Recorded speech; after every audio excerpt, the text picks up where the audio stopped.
Broadcasting live from Otawara, soaring city on the plain of Kamigawa. This is Tap Tap Concede. Welcome everybody to Tap Tap Concede. My name is Graham, and joining me as always is Cameron and Nelson. I'm here too. And today we are talking about our experiences at the Kamigawa Neon Dynasty pre-release, which at time of recording was yesterday. And we got to do 6 rounds of sealed gameplay, world first look at playing with these cards, and it was a blast. And so I'm excited to talk about it. A reminder before we start that, of course, this show is brought to you by Card Kingdom. Please check out cardkingdom.com/LRR for all of your card purchasing needs. You can order yourself some Kamigawa Neon Dynasty, and they'll ship that stuff anywhere in the US, and they'll ship singles or older sealed product anywhere in the world, and their customer service is great, and their shipping is very, very fast. Also, you can let them know that we sent you. You can, by going to cardkingdom.com/LRR. But if you also say "Loading Ready Run Sent Me" button, please, in the little comments box, they will give you a little button, which right now still says "You're brainstoning wrong." So get up on that. Also, of course, this show and everything we do is brought to you by you and your kind support of our Patreon at patreon.com/loadingreadyrun. You did this. So at the PPR, we were doing another. We'd hoped that this would be a little bit closer to a traditional pre-release, but Omicron. And so this was similar to how we'd done the last couple, which was still in person, which was really nice. To be able to play this in person, divided into 2 pods, and we mixed them up this time. So in the morning, it was myself, Cameron, and Ben. And in the afternoon, it was Adam, Wheeler, and Kathleen. And Serge was doing judging for the morning, and Nelson was doing judging for the afternoon. And we did a whole bunch of video stuff ahead of time, a lot of work going into all of that. And then I got to say, the actual event, I think, went really, really well. And everyone's deck seemed really cool. This set seems super. I'm really excited to play a lot of this on Arena. This set seems awesome. Yeah, this is the first set in a long time that I realize I've been excited to play. All the other ones I've been like, yeah, no, I guess it's fun. Oh, new Magic set, yeah. New Magic set, that's pretty cool. This one I'm like, I want this stack, and I want this stack, and I want this stack. Yeah, I second that. I'm much more excited to get on Arena and drop this set than I am for double feature Crimson Vow. Yeah. I also noticed, like, especially just in like maybe the last couple games from Adam's deck, it seems like most of the strategies want you to be pretty slow and splashing is good, and you want to get into the long game and exploit all of the weird little kinks of value you can get out of all your cards, which is great for a limited set when that happens. But I wonder if there's some crazy fast aggro decks too. I get the impression that there are. I mean, Adam definitely had a draw or two like that with his Boros shenanigans. I almost got to do something very fun in one game that was, I think this was versus Cameron, where I had turn 2, I think it's Containment Construct. It's a 2/1 artifact. Yeah, this is just a 2/1 artifact creature for 2, and whenever you discard a card, you may exile that card from your graveyard. If you do, you may play that card this turn. First of all, that's just a ridiculous thing to have like around incidentally, because like later on I played the Modern Age, which the first 2 chapters lets you draw a card and discard a card. So it was like, cool, I draw a card, I discard this land, I exile the land, I play the land, right? It was very silly. But so you ended up killing the Containment Construct, which was fair, because what I wanted to do was attack with it, and then ninjutsu in the Covert Technician, it's 2 and a blue for a 2/4. So like already it's a 2/4 for 3 mana, which is good stats, but ninjutsu is only 1 and a blue. And then when it deals combat damage to a player, you may put an artifact card with mana value less than or equal to that damage from your hand onto the battlefield. So I could have also just like replayed the Containment Construct for free. But what I wanted to do was put Reckoner Bankbuster into play because it's a 2 mana vehicle that's this card's ridiculous. It was so good Cameron stole it at one point. Yeah, and then I didn't really get any. I used it to escape after I died. Yeah. Well, you got to pull the last counter off it. So it's a 4/4 vehicle. It enters with 3 charge counters on it. And then you can pay 2 and tap and remove a counter from Reckoner Bankbuster to draw a card. And because it's a artifact and not a creature by default, you can do that as soon as it comes into play if you have the mana for it. But then if there are no charge counters on it, so after the 3rd time, then you also make a treasure token and a pilot token. And the pilots they're a 1/1 creature that says this creature crews vehicles as though its power were 2 greater. And the crew is 3, so you get a pilot to actually pilot the thing. What a neat vehicle, and just great sort of like flavor reflected in the mechanics of it, that, you know, eventually you bust out of there with the pilot and the treasure, and you know, I think that's really cool. But yeah, I think I only ever actually attacked with it once. It was mostly just drawing cards. Yeah, a bit like Treasure Map, if Treasure Map could also knock your teeth out. Yeah. Yeah. Oh boy. Yeah, no. These games were all really dynamic and interesting to play. They were. I saw a comment from Wheeler actually this morning on Twitter that a lot of people, I think, have been looking at the cards and going like, there's so many words, there's so much happening. This is a really complicated set. And his read on it, which I agree with, having played with it, is that's the impression you get from reading it. Mm-hmm. And in the process of playing it, everything actually goes very smoothly. It's not that it's not complicated. There's definitely a lot of different options and lines to do and a lot of value to be gained, but it's honestly very straightforward to understand once you're actually doing it. Mm-hmm. One of the points that he made was that it is very friendly to shorthanding, which I'd never really applied as a criterion for a Magic set before, but it's 100% correct when you think about it, right? You can shorthand things quite easily in this set, and your opponent will understand them. Mm-hmm. And I enjoy that a lot. Nelson, from the judge perspective, because of course you and Serge had to do the rules explainer video, like how complicated mechanically would you say that this is, just sort of purely on paper, the set as a whole? I think what Neon Dynasty brings us wasn't quite at the level of Ikoria for things being kind of complicated and difficult to discern. There's a lot of familiar mechanics and mechanics being brought back that they're like kind of paired up in a new way, like new transforming cards and new sagas. But overall, I think it's kind of like a, you know, B+.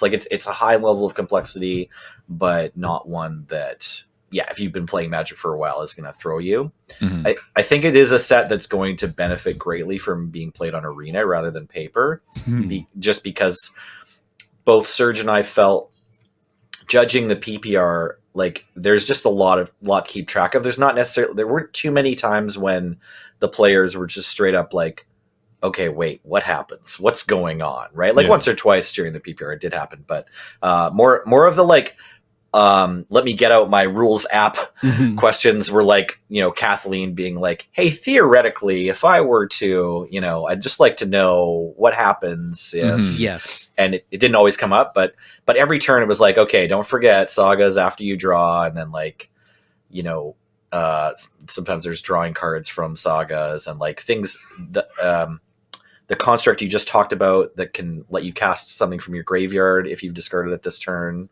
or right when you discard it. There's another one of those that Wheeler had in white that's like 3 mana. It's a rare saga, I think, that turns into like Brimaz. But the second chapter is discard a card, and then when you do, you can get something back from your graveyard to the battlefield. And so that one was really neat, getting to watch that kind of play out the first time. It's like, oh, this is a white ramp spell. If you just have a land to discard, you get to, on turn 4, ramp up to 5 mana. That's quite interesting. But yeah, it was a high level. I also read a tweet from, I think, Frank Karsten, showing off like the level of wordiness. It doesn't always equate to complexity, but close, of this set. And it's the new highest one, Ousting Call Time by 3 or 4 words per card or something, or 1 word per card or whatever it is. Oh wow. Okay. So the On saga, average, right? oh, awesome! Paul found it at the same time I did. The saga you're talking about is the Restoration of Iganjo, which is a rare. And yeah, chapter 1 is just search your library for basic planes, reveal it, put it into your hand. Okay, cool. Chapter 2, you may discard a card. When you do, return permanent card with mana value 2 or less from your graveyard to the battlefield tapped. So that's interesting. And then chapter 3 is, of course, exile and return it, and it turns into Architect of Restoration, which is a 3/4 Fox Monk with Vigilance, and whenever it attacks or blocks, you make a 1/1 colorless spirit. So yes, very Brimaz, actually. Yeah, so this Architect of Restoration is a good example of the kind of complexity that we were used to on the boards yesterday, where this can potentially add 2 more power once it's able to attack, if it gets to block as well. So if you're trying to figure out combat math, it's like, well, how many tokens is this gonna put out? We definitely had more questions for Surge in the first match of just like, okay, hang on, explain how this works. And then once we got our feet under us, it was like, oh, okay, yeah, no, everything totally makes sense now, right?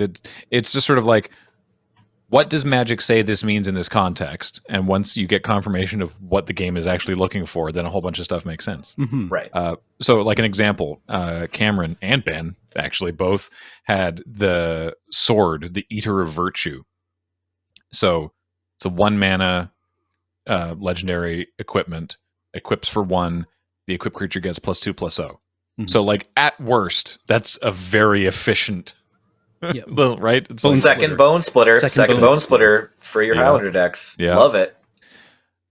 So then whenever the equipped creature dies, you exile it. And then it says, as long as a card exiled with Eater of Virtue has flying, the equipped creature has flying. And the same is true for First Strike, Double Strike, Death Touch, Haste, Hexproof, Indestructible, Lifelink, Menace, Protection, Reach, Trample, and Vigilance. So it starts sort of like gaining abilities as creatures die.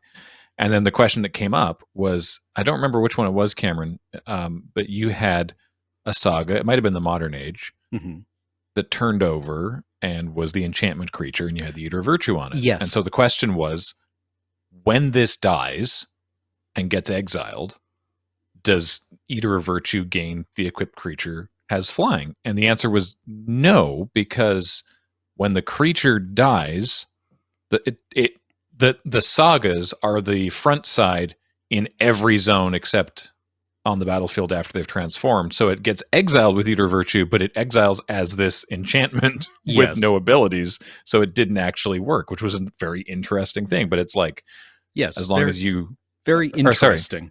Yes, it was much more interesting for me than for Cameron in that moment, I'm sure. How interesting. What a delightful change of pace that was. We found a non-bow in that first game, right? Yeah. But yes, it's one of those things get overloaded, and he handled himself really gracefully. Sorry.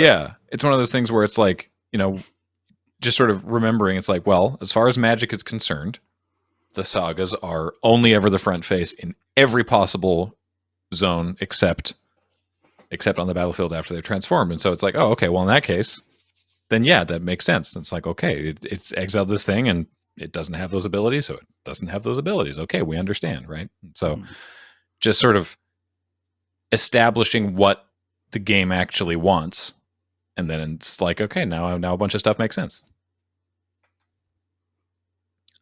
Like I was able to ask, you give your favorite kind of judge calls, which are the ones where you're like, okay, does this work the way I want it to? Right? Like if I do this with this, does it get this? It does. Oh. Cool. So I don't know. The complexity here feels like, again, as Graham says, once you understand what it's looking for, your game 1 will take a while. Your game 2 will go much faster. Yeah. Right. Like if you are going to a paper pre-release, round 1's going to take a while. Subsequent rounds are probably going to go by pretty quickly once you understand like what all the rules interactions are. Yeah, I think there's a lot. This set has a lot of those, like, does this work the way I want it to moments, right? Like there's a lot of little, like, this card pairs up with this other ability pretty well, even though they're not in the same tribe or, same colored rarity or something like that, right? It's like there's a bunch of little boosts to each other and little synergies and little, arms linking together to slightly promote your plan for victory. What leapt out from you, Cam, from your deck as some cards you really enjoyed? Because I thought that I didn't get to watch as much of the second half. I popped my head in, but all three of the decks that you, Ben, and I had seemed pretty cool. Yeah. What impressed me was how many of the moving pieces for a functional ninjutsu deck are at common. For example, cards that you want to enable ninjutsu, i.e. evasive, cheap attackers, are things like Network Disruptor. For 1 blue, you get a 1/1 flying Moonfolk Rogue that has, when Network Disruptor enters the battlefield, tap target permanent. Oh, nice. So this, you can flop on turn 1, swing on turn 2, and get out a ninja, like a 2-drop, or a 2 ninjutsu card, something like, not even Moon Circuit Hacker. Like at 2 mana for a ninjutsu card, you're going to get something reasonably decent. You could have that 2/4 Technician. Yes, the 2/4 Technician, exactly.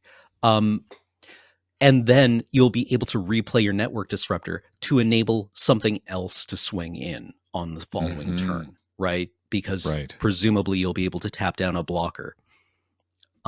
So this is like, love it. Absolutely love it.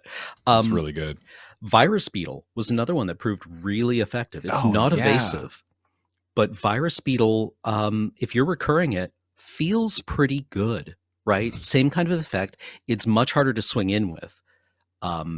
But if you're able to start recurring it with ninjas, I think you're starting to feel pretty good about your game, especially if you're using one of the ninjas that is drawing you cards, creating that gradient between hand sizes with you and your opponent early on.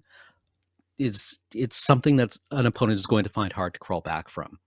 It's a really good ninjutsu target.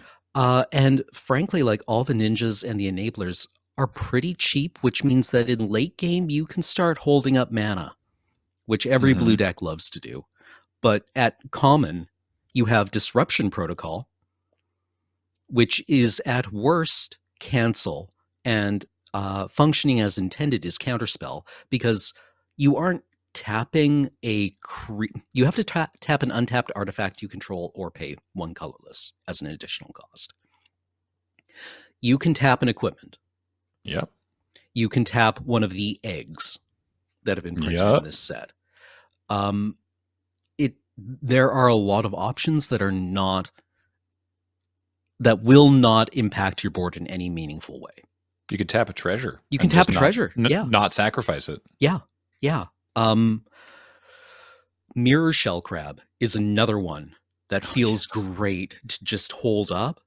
Crab says no. Yeah, Crab says no. Croaky's tweeted this morning that this is one of the cards. 4 commons were accidentally, or 4 mythics were accidentally printed in common. Yeah, right. Yeah. I love Mirror Shell Crab. 5 blue, you get a 5/7 crab with Ward 3.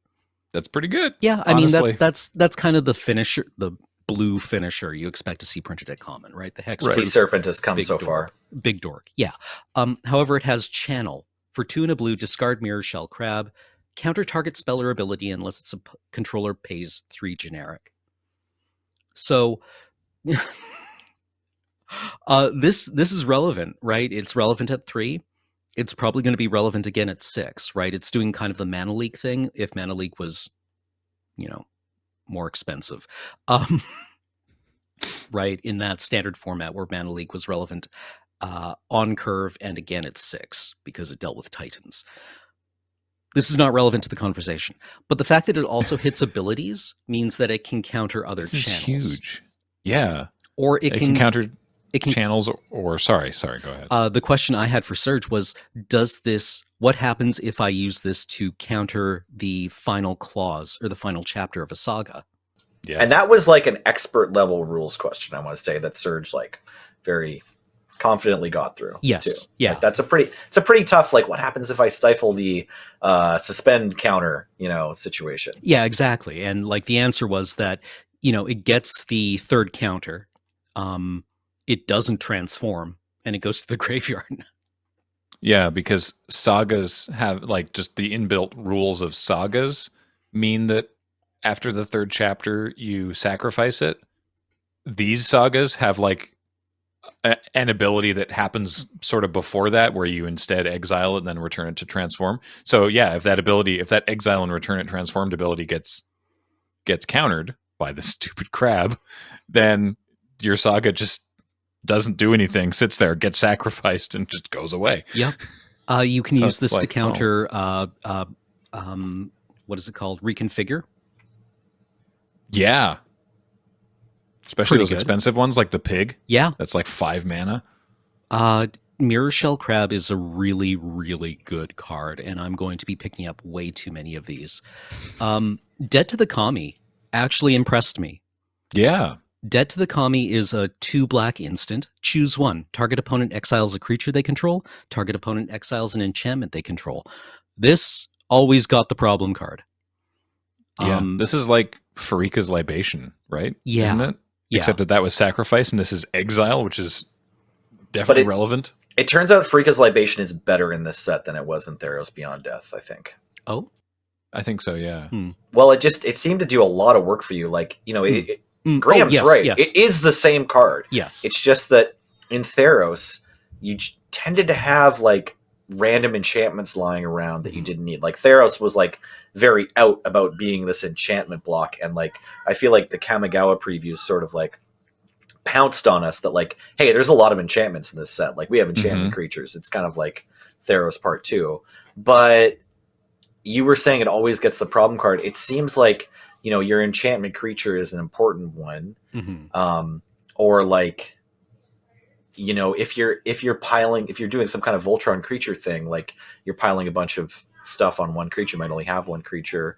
The reconfigured creatures also add to this. Like, there's moments when you won't have a lot of creatures on the board. You might just have one if you're, like, equipping and you have, like, the pump from a saga or something. You're putting mana into sagas, like, your number of creatures might be low, or there might just be one powerful enchantment.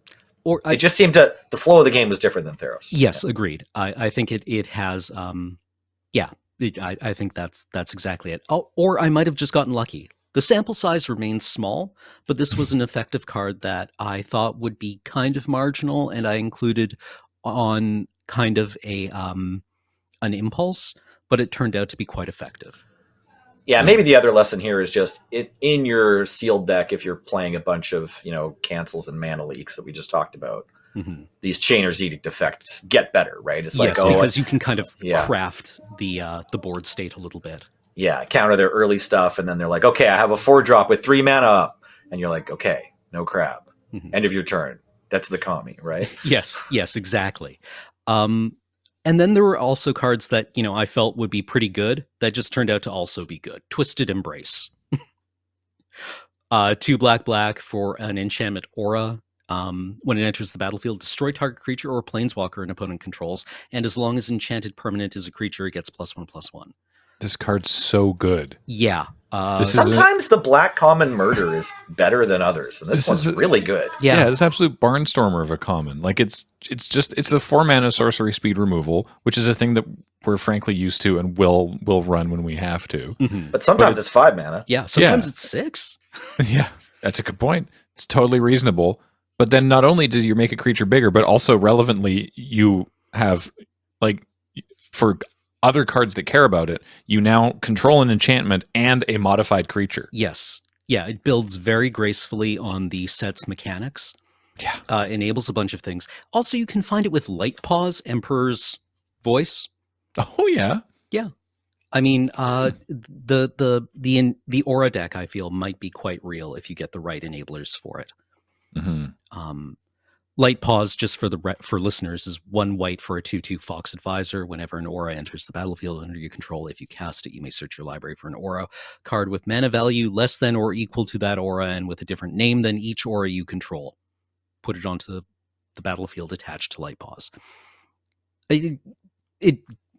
I didn't play it. I had it. I opened it. I did not play it because I wanted to play ninjas. Yeah. Also, these sagas are just, that feels so good to ninjutsu them back to your hand and replay them. Right? Yeah, like the Modern Age. Yeah. The Modern Age is just an all-star feel-good card. For 1 and a blue, draw a card, then discard a card. You get that twice on the first 2 chapters. Third is it turns into a 2/3 with flying. It's I mean, I said a couple of weeks ago that this felt like bad Delver for limited, but I think it's not. That's inaccurate. It's a very different card than that. Yeah. 2 other blue sagas just to talk about real quick. One that I think both of us had, or maybe it was Ben that had one of these as well. Behold the Unspeakable. Mm-hmm. So it's the 3 blue. Creatures you don't control get -2/-0 until your next turn, which that's another judge call we found out, that the creature has to be in play when that thing happens. Mm-hmm. Yeah, this ability looks for a set as it resolves. So it's all the creatures you don't control as this one resolves, rather than like when you're attacked. Whenever a creature attacks you, it gets -2 power until your next turn. Yeah, so watch out for the Ronin if you're if you're flopping this. And like vehicles, for example, won't be affected unless they're creatures at the time. Chapter 2, this is wild. If you have 1 or fewer cards in your hand, draw 4 cards. Otherwise, scry 2 and then draw 2 cards. Yeah, that's pretty great, right? That's so strong. Yeah, Yep. you get a lot of time to set that up. Yeah. Tidings hasn't been in a set for a long time. Like 5 mana, draw 4 cards. Mm-hmm. It's just such a blunt instrument in limited, right? Yeah. Yeah. And then it turns into Vision of the Unspeakable, which is a 0/0 with flying and trample that gets +1/+1 for each card in your hand. So it's a lot of like, all right, draw for the turn, Modern Age ticks up. Well, that's not gaining cards. But anyway, it's like draw for the turn, go to combat, hit you for like 5, then play out stuff in the hand.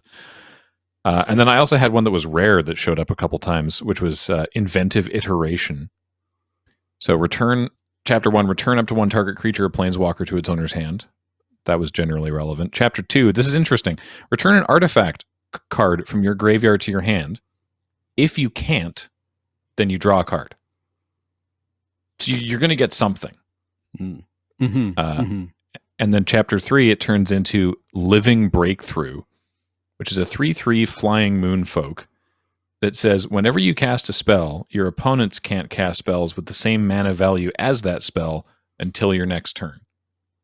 Which I think only actually happened for us once, but it's what a weird thing. Yeah, it got my Modern Age. Yeah. Once.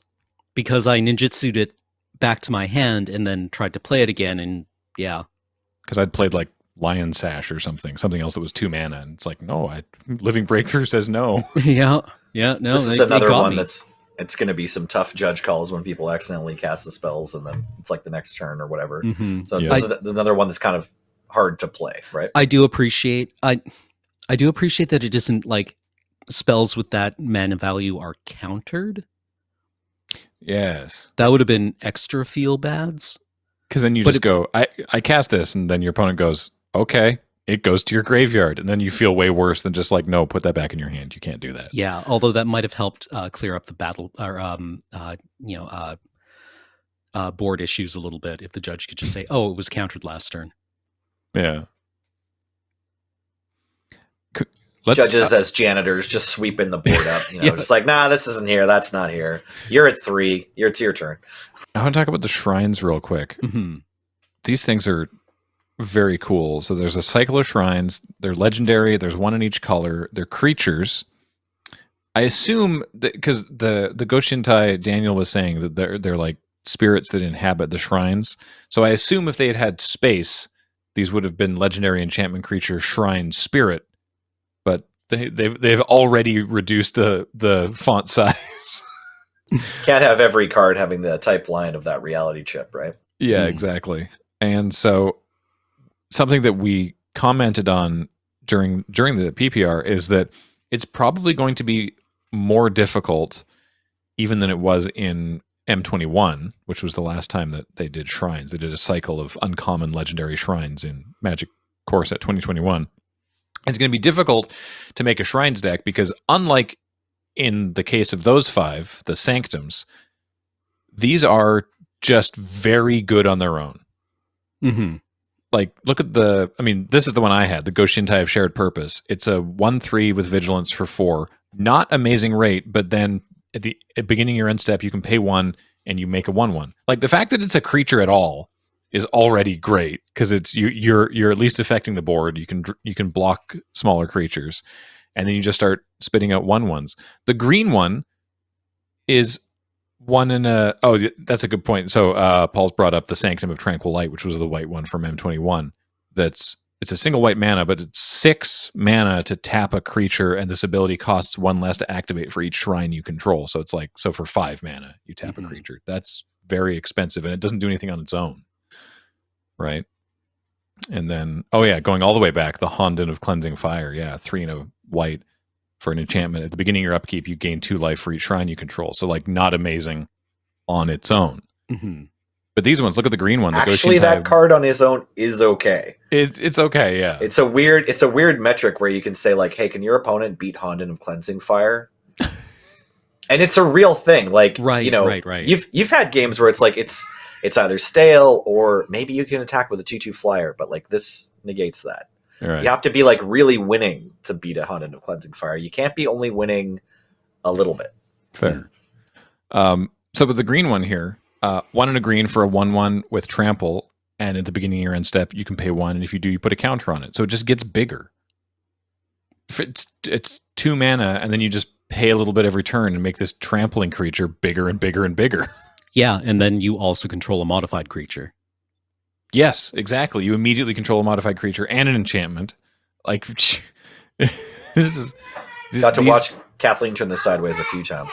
Yeah, this whole cycle is just really, really good. Also, sorry, Cam, go ahead. Oh, I had the blue one, but did not wind up sleeving it up because I don't think it fit into my deck. But the Goshintai of Lost Wisdom is interesting, right? This is a very grindy one. It's an 0/4 with flying, so it blocks everything. At the beginning of your end step, you may pay 1. When you do, target player mills X cards, where X is the number of shrines you control. So I think with 2 of these, your opponent's in deep trouble. Mm-hmm. Actually, well, you can't have 2 of the same one. Right, they're legendary. Sorry, yes, legendary. It's okay. It's okay. But yeah, with two shrines. In the ninjas deck, this is not a bad ninjutsu enabler. Yeah, I mean, attack. It can attack. It can attack. It's not a defender. That's a reasonable point. It's like, I attack with this. Like, okay, well, I can't block it. It's a 0/4, and then you're like, haha, it's actually Nashi. Or that one, the one that you cast a bunch of times. It's a vanilla ninjutsu creature. Like, the 5/5, the ogre. Yeah. That guy. Yeah. Dokuchi Shadow Walker. It's 4 black for a 5/5 ogre ninja. That's it. And it has ninjutsu for 4 mana. So it's just like, all right, fine. I don't block your virus beetle. I'm taking 5? Yep. It's just a huge dude. Yeah. I love like how it's sort of like ninjutsu Juzumjin, right? Because it's 4 mana for a 5/5. Yeah. Oh, yeah. Yep. Yeah. Ooh, yeah. But I do like the flavor of, you expect ninjas to be like infiltrating, maybe gain some card advantage, maybe make treasures, maybe do something kind of sneaky. No, this is just a huge dude who's feeding you your teeth. Ninja Juggernaut. Yeah. It's very good. Yeah, with all the reconfigure creatures, maybe that blue Goshintai is just like a solid beater too. Just like 2 mana, flyer, giant toughness, and we're going to give it +2/+2 on lifelink. Yeah, actually. Yeah. You can equip... It picks up the Bone Splitter. Yep. Adam managed to kill it like 3 times in the match or something, but Kathleen also had the black one, which is like terrifying and limited. You were talking about how the fact that they're a creature is better. I wanted to jump in about these shrines. It's like the fact that they're a creature is much worse for anyone who cares to play the shrines in constructed, because typically you can pair the shrines with Wrath of God effects. Right. So you don't want to do that anymore. But I agree. They are even better than the good ones had been before in limited, because like you get an extra body now. It's like you're not necessarily super far behind if you aren't leaning on the end of turn trigger. This one obviously is like a big house. We've got 3 generic and a black for a 2/2 death touch. So right away it's looking to trade off fairly against your opponent. But at the beginning of your end step, you can pay 1. If you do, destroy target creature with toughness X or less for X number of shrines you control. And there's a fair number of like good cards that make 1/1 spirit tokens. Mm-hmm.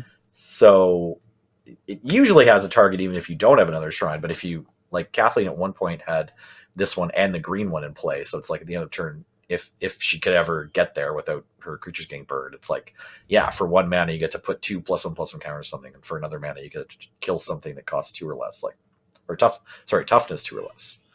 Yeah, which is better than mana value 2 or less even. Yeah. Speaking of equipment and reconfiguring and stuff, I also had Lion's Sash in my pool, which is ridiculous. So 1 and a white for a 1/1 artifact creature equipment cat. So I joked about this at the time, but I look forward to playing this on Arena and then having this go into play and go meow. Mm-hmm. Meow. Yeah. So you pay 1 white and exile a card from a graveyard. If it's a permanent, doesn't even have to be a creature. If it's a permanent, you put a +1/+1 counter on the Lion's Sash. So it just gets bigger. But then when you reconfigure it, which is only for 2, the equipped creature gets +1/+1 for each +1/+1 counter on Lion's Sash. So the like heavy air quotes like downside is that if you equip this by itself with no counters on it, it doesn't actually do anything to the equipped creature except make it modified, which is not irrelevant.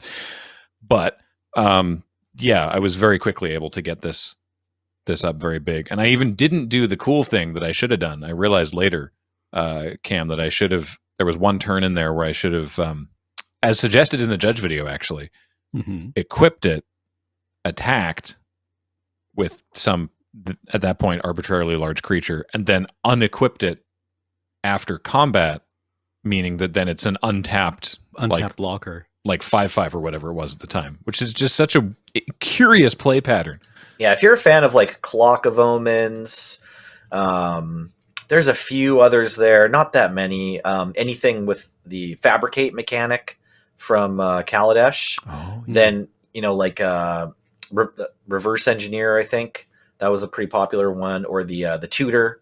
3 blue and X for a Court of Calling for artifacts, but it has Improvise. Yeah, Reverse Engineer is a good example. I played this card. So the Improvise mechanic let you tap your random artifacts. So if you've liked those cards in the past, or you remember, you've probably tapped an equipment before. So it's not brand new, but this set really, like, more than any, definitely since Kaladesh at least, and because it has more equipment, it's probably the most of any set, really like makes you aware. And it came up in the pre-release yesterday, like, okay, equipments are permanents that enter the battlefield untapped, and they don't tap when your creatures are attacking, right? But you can tap them to do stuff sometimes. Yeah. And like our own awareness of whether or not our enchantments or our equipments are tapped is, like, heightened because of this set. So it's kind of fascinating. Speaking of tapping things to help cast spells, I did get to see Kathleen use the Explosive Singularity, which was pretty cool. It was a good moment. We were talking about this just before we started recording. I really like Adam Savadan. Yeah. This is what was the Spirit Bomb? Is that the reference? It's Dragon Ball, I think. So 8 red. So 10 mana for a sorcery to deal 10 damage to any target, but as an additional cost to cast, you may it has Convoke, basically. You can tap any number of untapped creatures you control. Almost Convoke, yeah. This spell costs 1 colorless less for each creature tapped this way. In what mechanical way is this different from Convoke? It doesn't contribute colored mana.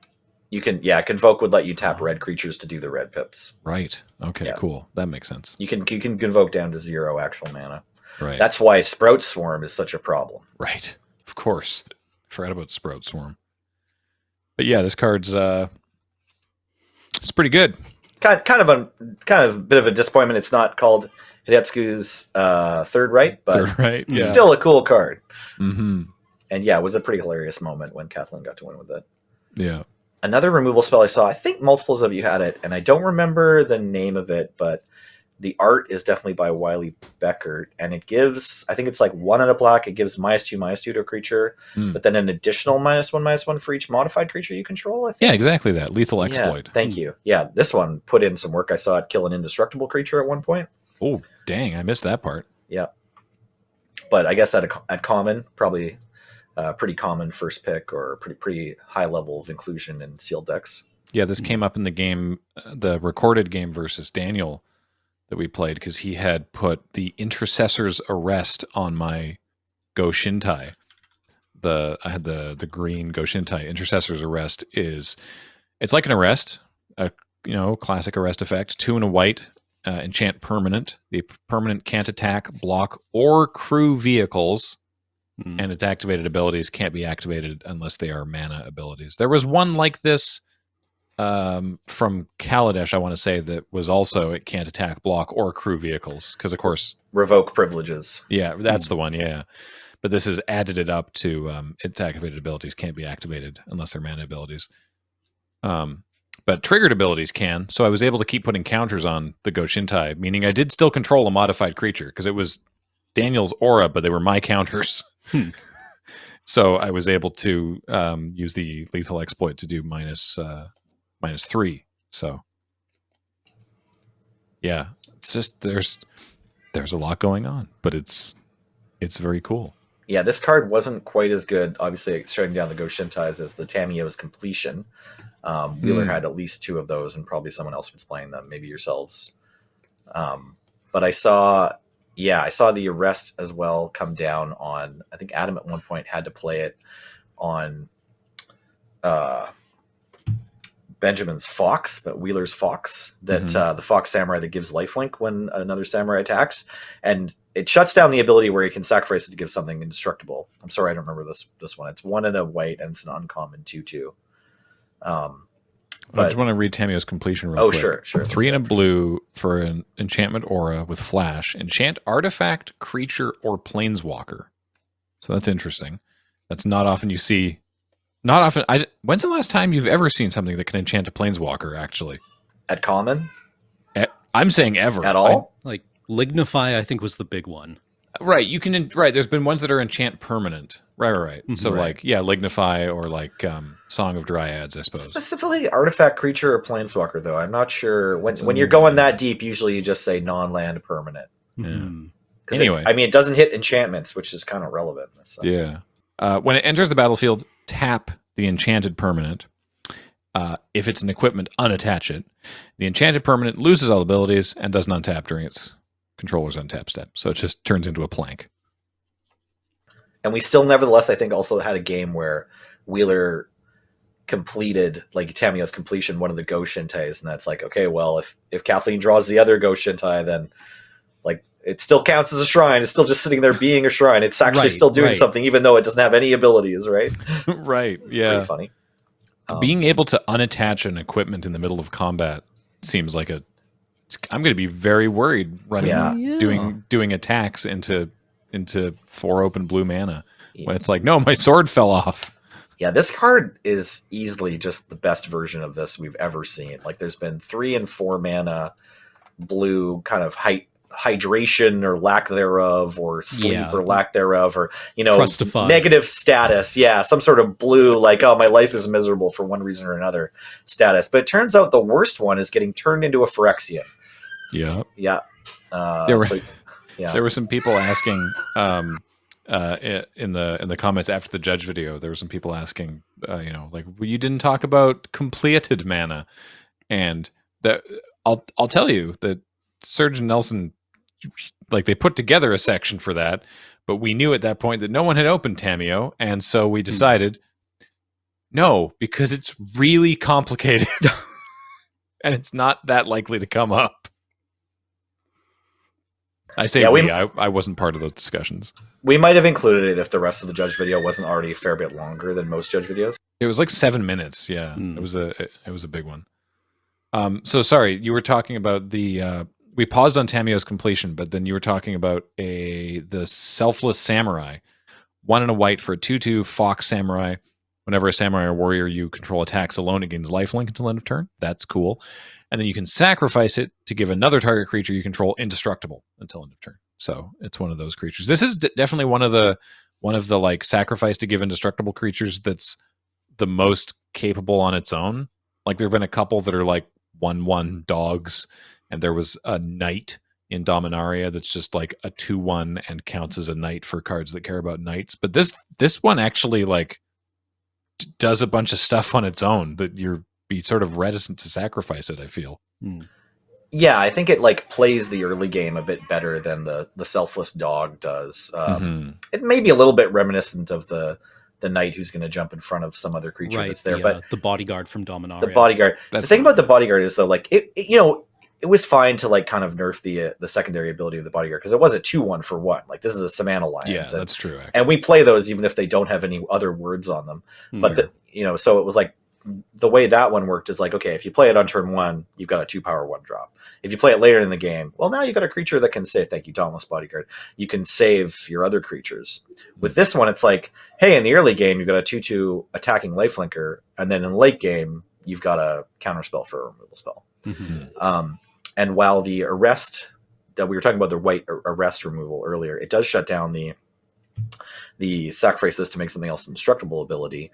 There was several turns where if Wheeler drew another warrior or samurai that could start attacking, then it would still be gaining lifelink, which was like would have been super relevant for the match against Adam. So I found that a really interesting kind of like, again, fairly high level sort of judge complexity, magic card situation. It didn't quite come up, and I think looking back at all of Wheeler's games, maybe that was the only samurai in his deck. He was kind of like a Bant, greedy sort of eggs plus bombs list, so he might have just had the one samurai. Good old Bant, greedy eggs plus bombs. It's got to be Wheeler's favorite archetype. Wheeler's breakfast, we call it. Yeah, exactly. I want to talk about, from my deck anyway, I want to talk about a mythic and an uncommon. So I opened the Wandering Emperor. She showed up once and died immediately, but I think this card is unreasonably good. I didn't catch that game, but I bet that was a big turn. Yeah, well, so it's 2 white for a 3 loyalty legendary planeswalker with no further type line. She's got Flash, which is wild, and then as long as the Wandering Emperor entered the battlefield this turn, you may activate her loyalty abilities anytime you could cast an instant. So you get to do one of them on the turn you flash her in if it's during your opponent's turn. So I was sort of waiting to do something shenanigans during combat, and Ben didn't end up attacking. So I was like, all right, well, I have all my mana up, so I'm going to use it anyway. So I flashed the Wandering Emperor in -1 to make a samurai, because it's +1, put a +1/+1 counter on the creature gets first strike, -2, make a 2/2 white samurai creature token with vigilance, -2, exile target tapped creature, you gain 2 life.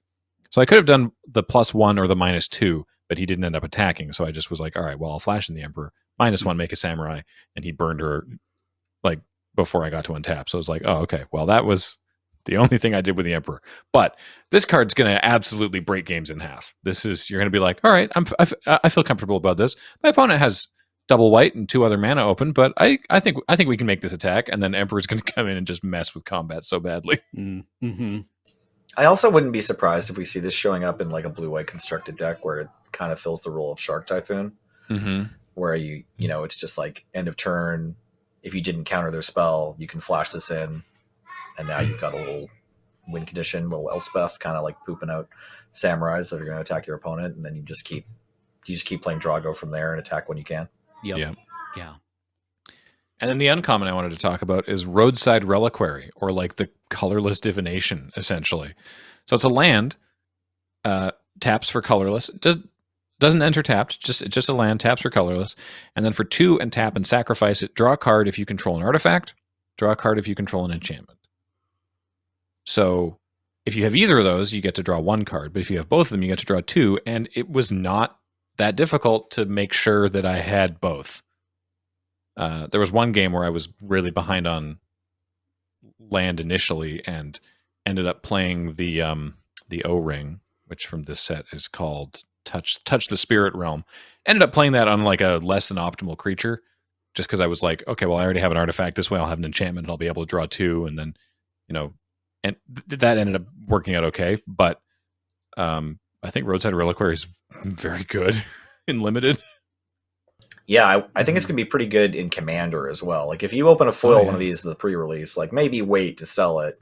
I wouldn't be surprised if the price sort of slowly climbs up after the first week. I can see that. I could be wrong, but, if I've seen a Commander deck or two, I believe there are enchantments such as Courser of Crucifix and an artifact such as Crucible of Worlds already lying around in there for the Roadside Reliquary to combo with. Touch the Spirit Realm, by the way, is... like, what a versatile card. Like it's a normal O-ring templated exactly like the most recent printings of this effect, where it's just 2 and a white enchantment, ETB, exile up to 1 target artifact or creature until it leaves the battlefield. But also you can channel it as a blink that exiles a creature and brings it back at the beginning of the next end step. So like you can do your own ETB shenanigans with that, or you can not clear a blocker out of the way, but like you can clear a blocker out of the way. You can do something during combat, right? You can do something at instant speed. You can blink a creature. Like it's just very versatile. I think maybe it's like 2 years since the shift at Wizards to try to make sure that white kind of gets caught up to the other colors in power level and has like a more clearly defined identity is happening. I mean, maybe that's been happening for decades too, but it's certainly this set. It just seems like they really didn't want white for anyone to think white was the worst color of this set. Right. Yeah. I don't, for me, it's too early to make a call on what the best and worst colors are, but I don't think it's white. I definitely don't think white's the worst. Yeah, there's great cards in all the colors, but the white commons and uncommons in particular, they definitely seem to have a bump up, right? Like we've seen it, we talked about it, but there's Elvish Visionary in white now, and it's even an enchantment for extra value. And it's got an adorable picture. It's a cute little dog. Like, is it Loyal Companion or Spirited Companion? Spirited Companion, yeah. Very funny joke name too there. Oh yeah, good. He's got spirit friends. Yeah, and just spirit, Yeah, but just yeah, got a lot like of you say, Elvish Visionary. Yeah, but in white, also an enchantment, also a dog value. I wasn't record. So Nelson, we talked about the Tanuki last time, and I wasn't. This was after we were done recording, and I was kicking myself for not having brought this up during the interview with Daniel Holt. But after we recorded that interview on Monday, that's when Daniel learned that Tanuki were real. Oh my gosh, got through the whole set without realizing that Tanuki weren't just folklore and myth. Yeah. It was beautiful. And like I was right there with that. I didn't chime in because I don't know if you've watched the PPR, you know that I was like some weird ethereal voice. I'm actually still struggling with a cough right now. But yeah, I was remote while everyone else is in person. So I didn't chime in just like with every little dumb witty quip, but Adam said, "Oh, I just thought Tanuki was like something that Mario turns into from Mario 3." And I was like, "Yep, me too. That's the only reference in my life that there have been Tanukis. Like I bought a Tanuki Mario shirt as an adult, played Mario 3. I'm aware that they're like some kind of Japanese like mythical creature, like a griffin, but from Japan. And it's a cute little raccoon dog thing. And then nope, this is a living being from Earth." It's wonderful. I love it. I love that people are learning all about the Tanuki. They're very cute too, honestly, which is nice. I'm sure they're probably like, I don't know, they're probably some sort of menace, like a badger or something. I don't know. But damn, Tanuki's going through my trash again. That's probably the situation that we're in, but I don't know. Any other thoughts, Cam? Anything else from your deck you wanna talk about before we move to wrapping up? I don't think so. There was nothing that I mean, I had the mind control effect, which was pretty fun. 1 blue, gain control of the target permanent. That was pretty handy. Yep. Invoke the winds. Thank you. Otherwise, I am just going to be drafting common ninjas and evasive creatures and sagas. Because ninjutsuing a saga, I don't know. If you've never tried it, I really recommend trying ninjutsuing a saga back here. Yeah, I definitely watched you do it in that first match, and I was like, oh, yeah. When sagas turn into creatures, you can do this. Yeah. The Umezawa saga in particular. Oh yeah. Picante. If you can swing in with it unblocked. Yeah, you got to kill something. You got to do a big attack with something that had been given +2/+2. Then it turned into a creature, and then you attacked with it and got a ninja through, and then replayed it and killed something else. Like that was awesome. Yeah, no, it feels like a very interactive and fun set, and I'm very excited to play a lot of it in Arena and post absolutely terrible numbers because I will be forcing the ninjutsu deck every game. If you see me in Arena, first off, hello from the bottom of bronze ranking. I feel that we are siblings. I see you and I appreciate you, but know that it is a ninja. I am holding up a ninja. Why would he be making this attack? Oh, wait, it's Cameron. Yeah, ninja. Yeah. He's in green. There are green ninjas. We need to figure out what the best combat trick to play is if you don't have a ninja, so that we can just force every combat step into representing either ninjutsu or some combat trick that wrecks the block. Yeah, there has to be something. Oh yeah, there's probably plenty. We saw this was a pretty cool play. Going back to talking about the Fox Samurai, Adam had a turn where it was like turn 2 on the draw, and so he wanted to block the fox that can give indestructible and makes itself lifelink. And then Wheeler had not the full value of this, but it was a channel. I'm sorry, I don't remember any of these names of cards, but it was a channel pump spell, and it channeled for 2 and a green to give up to 2 target creatures each a +1/+1 counter. So that one was pretty cool, at least. Yeah. Nice. I mean, there has to be a black combat trick that gives death touch.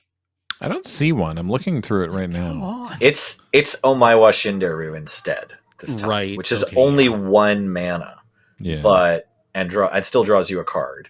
Offers pretty close to death touch. Yeah, you do have. Thank you, Paul. Jukai Berserker. Return to action.